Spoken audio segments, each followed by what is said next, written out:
Hey, what's going on, everyone? This is Mike Kollin at MikeKollin.com.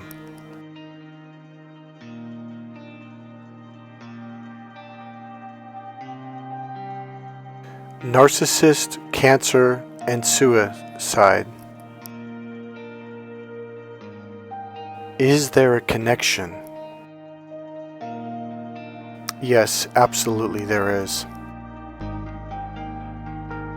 So, my journey on this subject started out in my 20s. I began to notice something. So at this point in time, I was probably 26, 27 years old, just about a year or so before my big awakening. I'd been going to NLP trainings, Huna trainings, energy healing trainings, hypnosis, psychology, etc., etc. So I've been learning a lot at this point. And I had been practicing with people, practicing meaning actually working with people for probably about 4 or 5 years at this point. Okay, so I was a fairly tuned in person to the extent that I really didn't quite realize or understand how tuned in I was. And here's what I mean. Let me start off here. So a family friend, their mother was dying. She had had cancer.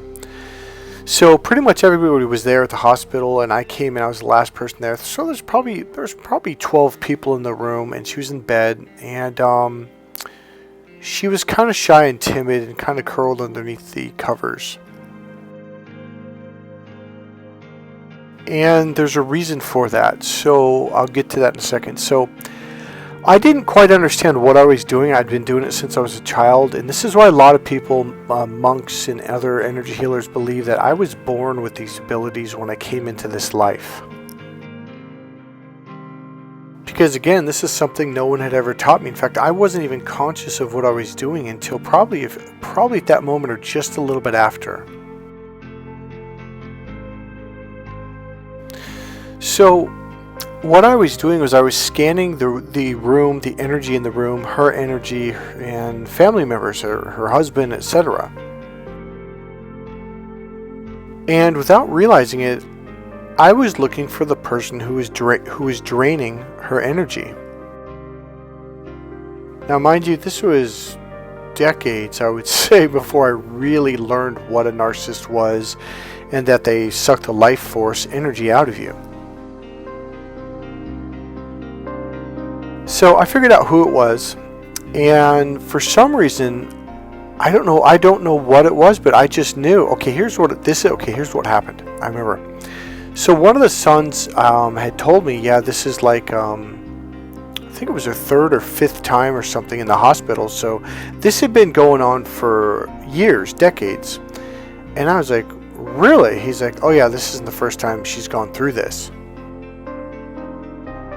By the way, the music is going to go down in about 20 seconds. So when they told me that, something just came to me. It was like, oh, this isn't an accident. Someone is causing this. There's a cause to this. And that's when I started tuning into the room and tuning into the energy, and I found out who it was that was doing it. To me, it was really obvious. And at the same time, I was like, how do I know this? So here we are more than 20 years later, and now that I know everything I know about narcissist energy, how energy works, and how narcissists suck the life out of you, etc., etc., it's really obvious. And even then, like, I knew, there was no doubt in my mind. So as I look back, it was really clear and is clear. So then another piece that was given to me was I had, me and one of her sons had walked out into the hallway just outside the door, and I said, why don't you send her to a really good energy healer? And he goes, why? I go, well, to heal her from her cancer. And he looked at me like, oh, we're not like that. I go, you're not like what? He goes, oh, we don't believe in that stuff. I'm like, believe? I go, she's dying.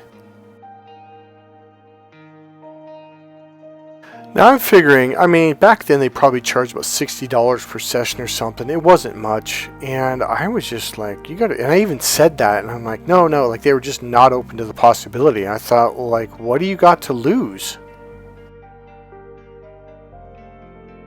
So she passed away, and I was just dumbfounded. I was really shocked.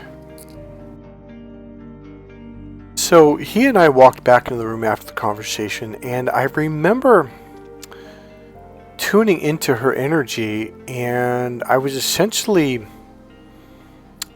what's the word I'm looking for? I was trying to figure something out. So I'm just going to say what it was, because I don't know how to explain it otherwise other than just saying it. I was trying to figure out, if she wanted to live, or, if she wanted to try something new. And I'm doing this all energetically. And I remember her grabbing the covers the minute I kind of sent that thought. She grabbed the covers and she pulled it over her mouth and over her nose. Because what I had realized was she didn't want to live. She did not want to be in this situation anymore. And on some level, she knew that I knew, and that's when she pulled the covers immediately over her face. So it's the same thing as like being the light. Like when you walk around people like you could see right through. Like if you're an empath and you're really going down this journey, and you've gone through the dark night of the soul, like this whole what I call the Great Wall of China that lasts for about 2 or 3 years, etc., you can see right through people. In fact, the whole reason why you've been attacked your whole life, and especially this last one that probably happened to you the last 2, 3, 4, 5, 6 years, you were attacked viciously more than ever, is because they were trying to get you to turn your light off. So, on some level, you've always had this ability to read people really, really well. And people that are narcissists or don't like themselves, they don't want your light on. They want you to shut that off. Now with her, it wasn't so much that she wanted me to shut it off. It was more like she was kind of embarrassed and ashamed. I'm pretty sure they were Catholic. I'm not sure. But she was kind of ashamed. Like, she wanted out. She couldn't. And I don't blame her. Let's just say the person that was the energy vampire, definitely a narcissist, and she didn't want to deal with it anymore. So at this point, it became very clear to me that cancer is caused, maybe not, this isn't the only way, but for sure, this is one of the main ways. Probably 30% of the cancer is caused by somebody sucking the life force out of you. Like the lock-on forehead to forehead, well, those people end up getting brain cancer, or like they suck the life out of your solar plexus, and that tends to be where the cancer will be, like your intestines, and etc., etc. So I've had my fair share of narcissism people like latching onto me that what do you call it, like the gas tank thing where they suck the life out of you. You can feel it, like you can feel it in your solar plexus or your heart or your forehead, etc. So I've had a lot of personal experiences with it too. So then I met a girl. It might have actually been before this. I'm not really sure when I met this girl. Yeah, I actually think it was much further year. Probably when I was 19 or 20. And she was really sad. And I remember feeling really sorry for her because she was like really like just dark. I don't mean dark as in evil, but dark as in just really sad. And I just wanted to help her.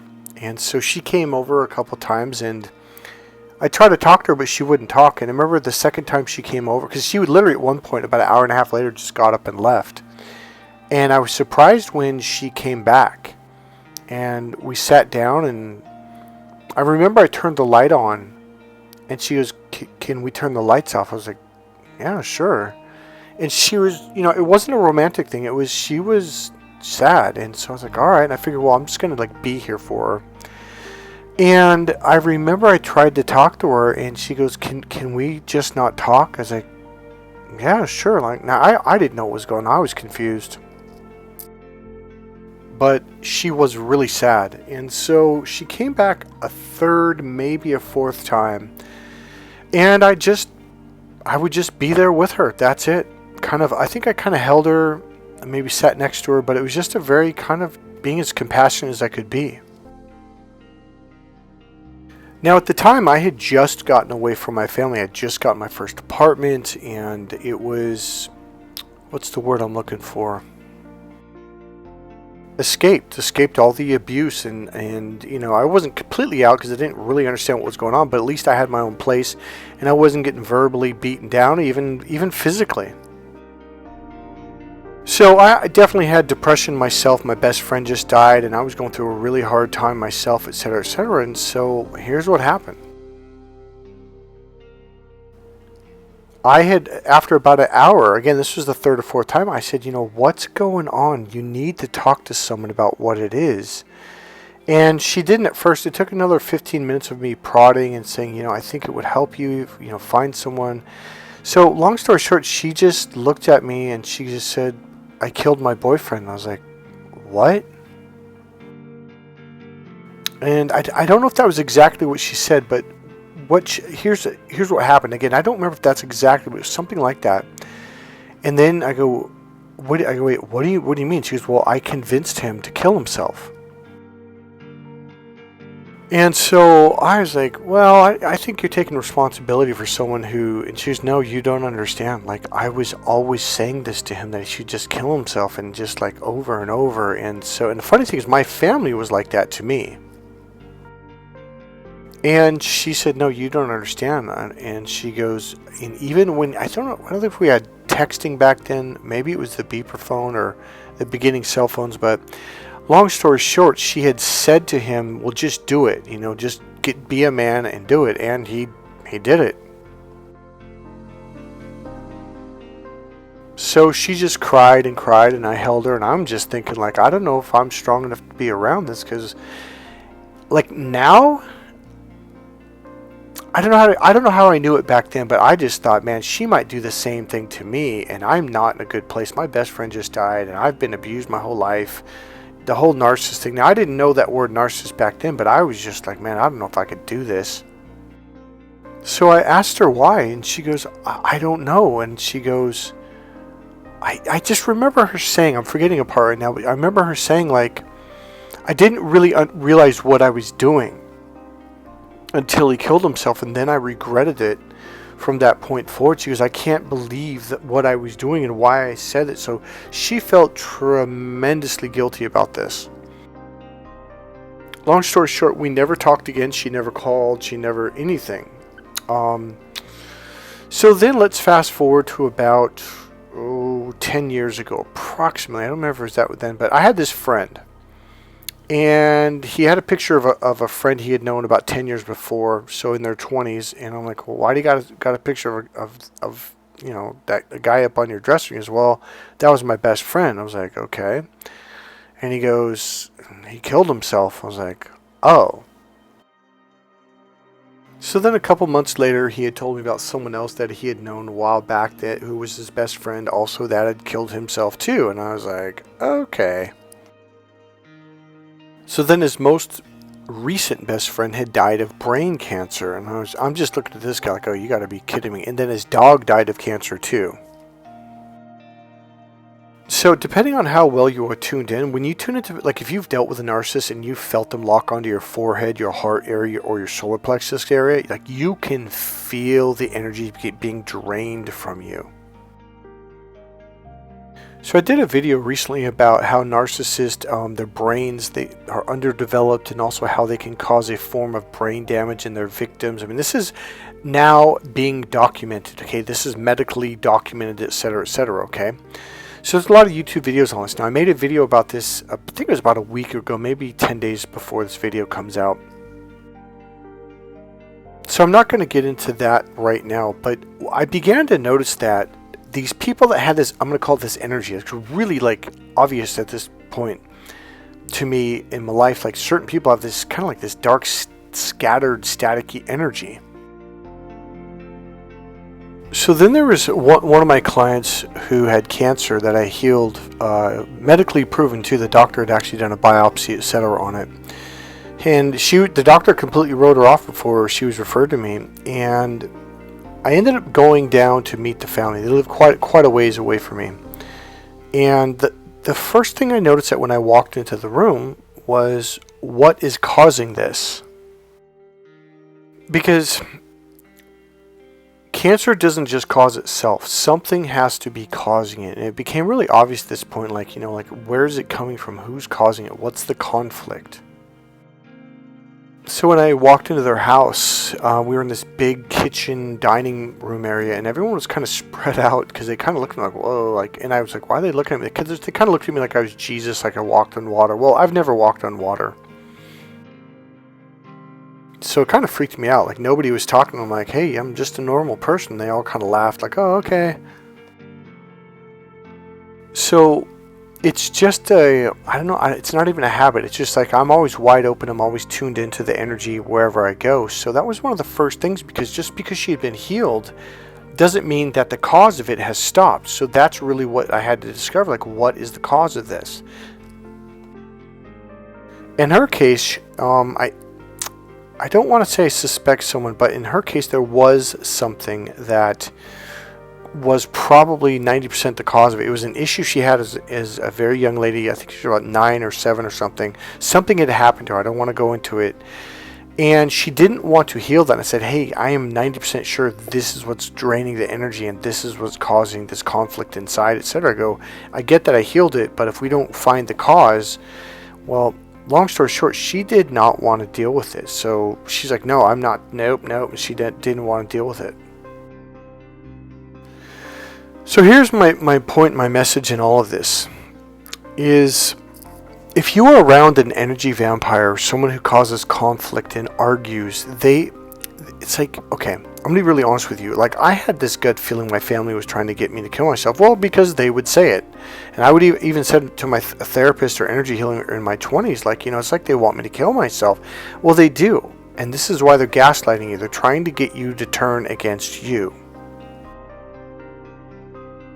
All of the stuff narcissists do is either A, to get you to kill yourself, or B, to completely get energetically destroyed, so you begin to get cancer and all kinds of stuff. So another game they'll do is they play the stupid game. Like, you ask them, like, hey man, can you put this over on the right side? Well, they put it on the left side. Hey man, can you call me at 10? Well, they call you at 6.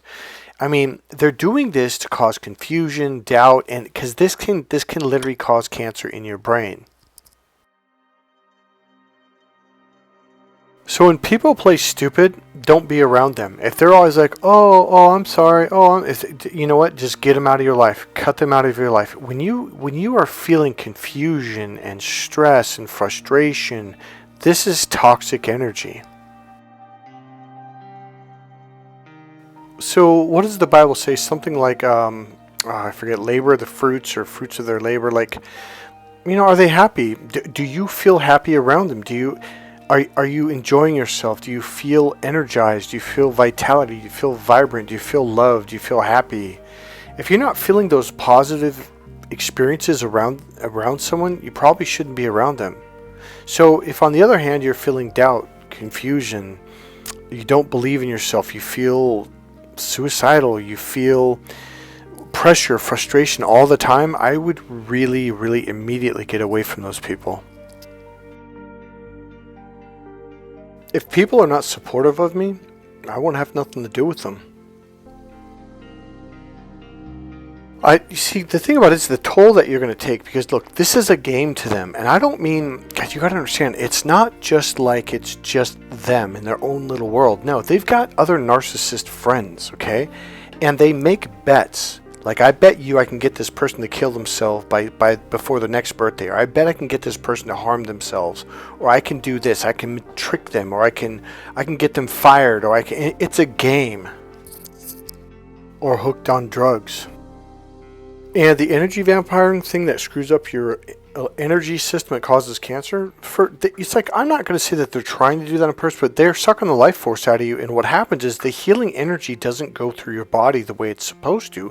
It's getting sucked out and going into them, and they're feeding off of you. So all I'm saying is, really, when you notice any of these things around anybody, even if you don't know if they're a narcissist, it doesn't matter. Get away from them. So another one is, if they're telling you how, oh yeah, this close friend of mine killed himself, and then, months later, oh yeah, this other friend of mine killed themselves, and then my brother did, and they kind of have this list of people that killed themselves and died of cancer, or died of cancer. run. It's not coincidence. Oh, I didn't, by the way, I didn't mention to tell you this part. So, yes, this person that I was talking about where I said this person killed themselves, that one and that one, they are a diagnosed narcissist. And when I found that out, I ran. The other one, as I look back now, I remember we only had a couple conversations and I literally felt drained within seconds. I mean, I was exhausted.